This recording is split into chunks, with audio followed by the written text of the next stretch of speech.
Good morning and good afternoon, everyone. Bonjour et bon après-midi, tout le monde. My name is Tammy Yates, and I am the Executive Director of Realize. Thank you for joining us today. Before we officially get started on this day 2 of the Virtual National Summit on Episodic Disabilities and Employment, I want to make sure that everyone requiring translation and accessibility services for today's session is set up.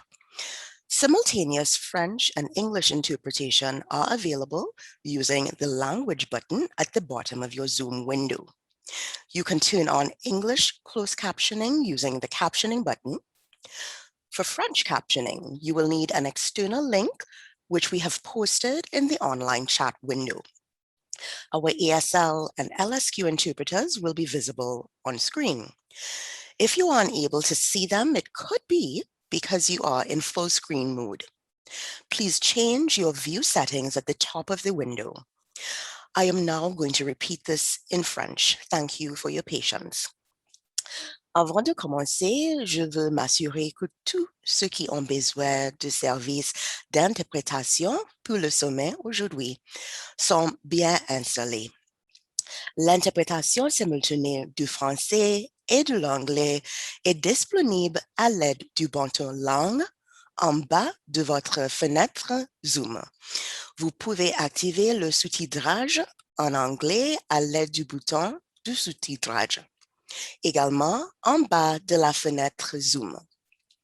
Pour le sous-titrage en français, vous aurez besoin d'un lien externe que nous avons publié dans le chat en ligne. Nos interprètes ASL et LSQ seront visibles à l'écran. Si vous ne parvenez pas à les voir, cela peut être dû au fait que vous êtes en plein écran. Veuillez modifier vos paramètres d'affichage et en grille à l'aide du menu en haut de la fenêtre. Merci pour votre patience. And now, officially, welcome to day 2. For those of you who weren't able to join the opening session of the summit yesterday, my name is Tammy Yates. I am the executor of Realize, and my pronouns are she and her. For accessibility purposes, I will briefly describe what I look like and where I am sitting. I am a Black woman with short black and brown curly hair swept up in one at the top of my head. I am wearing a black dress, a black and cream jacket with black sleeves along with silver earrings and a black, gold, and silver chain. I am sitting in my living room, which has become my office, as it has for so many of us these days. On behalf of all of us on the organizing committee, including Melissa Egan, Janet London, Carolyn Kovesi, David Stempowski, Roger Musselman, and with ample support from Jacob Matthew, it is my honor to welcome you to day 2 of the Virtual National Summit on Episodic Disabilities and Employment, which is being made possible with support from Employment and Social Development Canada and the National Research Council of Canada. For your information, the summit sessions are being recorded. The recordings, which will include the PowerPoint presentations, will be available for viewing on the Realize YouTube channel by June the 1st this year. At this time, I invite participants to familiarize yourselves with the Zoom chat function. We will post information or needed contact details that come up during the session in the chat. We've had over 300 people register for the summit, so we ask that you consider the audience when posting comments. As with everything being conducted on Zoom these days, sometimes the Zoom gods are in a good mood, and sometimes they're not. Yesterday, they were fairly good to us. We apologize for any technical hiccups and hope that we'll be able to put what we learned yesterday into action today, and that the Zoom gods smile even brighter on all of us today. Please note that if you have technical problems with Zoom or with accessing French translation, ASL, LSQ, or closed captioning, please contact Janet London or Roger Musselman. Their email addresses should the chat and accessible via screen reader as well. It is a packed agenda today full of amazing speakers. So while we have limited time for questions, there are a few built-in times for brief Q&A question and answer sessions. We ask that you post your questions in the Q&A window, which you can access at the bottom of the Zoom screen. Or you can raise your virtual hand and we will do our best to call on you for you to ask your question. We will unmute you when it is your turn. At the end of each day's session during the summit, we are asking everyone to fill out a brief evaluation survey. These evaluations are invaluable to us in planning events like this, and also in documenting people's preferences, and most importantly, concerns across the episodic disability community.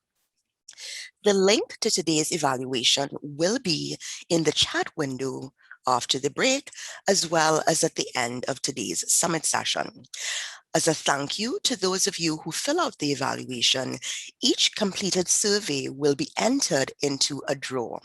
At the end of the summit, one evaluation for, therefore one person, will be randomly selected, and that person will receive a $50 Indigo gift card. While all of this housekeeping is critical, that's enough housekeeping for now. So let's dive into the session. I'm pleased so many people have joined us from coast to coast to coast. As a settler on this land for almost 9 years now, it is always personally important to me to acknowledge the land where I am situated in Toronto, the territory of the Mississaugas of the Credit. In particular, the territory of the Anishinaabe, Huron-Wendat, Haudenosaunee, and the Ojibwe-Chippewa peoples. The land that is home to the Métis, and most recently, the territory of the Mississaugas of the Credit First Nation, who are direct descendants of the Mississaugas of the Credit. I'm grateful to have the opportunity to be on this land and give my full respect to its first inhabitants. Acknowledging the cultural mosaic of Canada, we acknowledge the many other peoples who have contributed to this place we all now call home. I want to acknowledge the many traditions and cultural backgrounds that are represented by your presence at this summit. You, your families, and your ancestors all have roles to play in making this space an inclusive and welcoming one. And for that, all of us at Realize say thank you. We had a full afternoon during our opening session of the summit yesterday. We had recorded greetings from Minister Carla Qualtrough, as well as an encouraging and extremely informative message from the Federal Deputy Minister for Public Service Accessibility, Yasmin LaRoche. We learned about efforts to better research and quantify the scope of disability in Canada. We gained insight into excellent work being done on issues of employment and young people living with episodic disabilities. Finally, we learned of major employment initiatives underway that are focused on people living with episodic disabilities. Before I continue, I should acknowledge that summit participants today are coming from diverse backgrounds and experiences, and there may be some of you for whom episodic disability is still a new term. Episodic disabilities are long-term health conditions that are characterized by periods of good health, interrupted by periods of poor health. These periods of illness and disability may vary in severity, length, and predictability, and they may also be invisible to others. Many of the most common chronic diseases in Canada and other developed countries can be categorized as episodic disabilities. For example, and again, this is just a small example of the conditions like depression, anxiety disorders, multiple sclerosis, arthritis, epilepsy, HIV, Crohn's and colitis, chronic fatigue syndrome, and we're seeing from the medical literature, potentially long COVID. Taken together, episodic disabilities are among the most common and costly conditions in Canada. In today's session, we're going to cover a lot of ground, but I want to start off with a challenge. I mentioned that we are a diverse group today with different backgrounds, different experiences. That includes how we experience episodic disability, issues of employment, and our livelihoods. People living with episodic disabilities share many experiences. That is a strong foundation to build on. But this group is not homogenous. People living with episodic disabilities who are gender diverse, racialized, indigenous, or newcomers to Canada, for example, face attitudinal and systemic barriers that are additional in their day-to-day lives. The events of last summer and the Black Lives Matter movement were about more than racism in policing. The growing incidences of anti-Asian violence in Canada are more evidence of the need for change in systems and attitudes. There's a long road ahead, but I'm pleased to say there is growing momentum for racial justice in the disability movement. At Realize, we are committed to building a national action plan on episodic disability that is intersectional and framed within an ideal perspective. What is ideal, you may ask yourself? Ideal for us to realize is inclusion, diversity, equity, and accessibility leading to belonging. Ideal. The challenge is to imagine what that means, how we can achieve it, and what part each of us can play. Now I'd like to hand the session over to Realize's marketing consultant, David Stampowski, who was our summit moderator. Thanks again for joining us. Over to you, David.